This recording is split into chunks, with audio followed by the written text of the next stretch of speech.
और अब शादी की तैयारियां जरा तेज कर दो। क्या हुआ, अभी भी चेहरे पर उदासी कैसी है?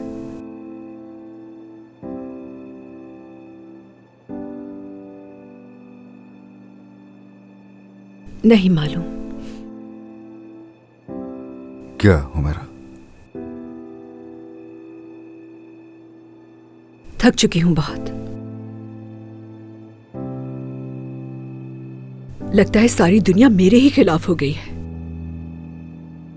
ये बिल्कुल आसान नहीं होगा, जानते थे हम तो। हाँ, मालूम है मुझे, मगर इतनी रुकावटें, अम्मी, नवेरा साहिबा, मुराद, लगता है ये सब लोग एक साथ मिलकर मेरी जिंदगी तबाह करने की कोशिश कर रहे हैं। यहां तक कि चैनल वाले भी अब अपने प्रोग्राम की रेटिंग्स के लिए मेरी नवाल को घसीट रहे हैं। मुझे ऐसा क्यों लगता है कि किसी का हाथ है जो मुझे मेरी बेटी से दूर करने की कोशिश कर रहा है।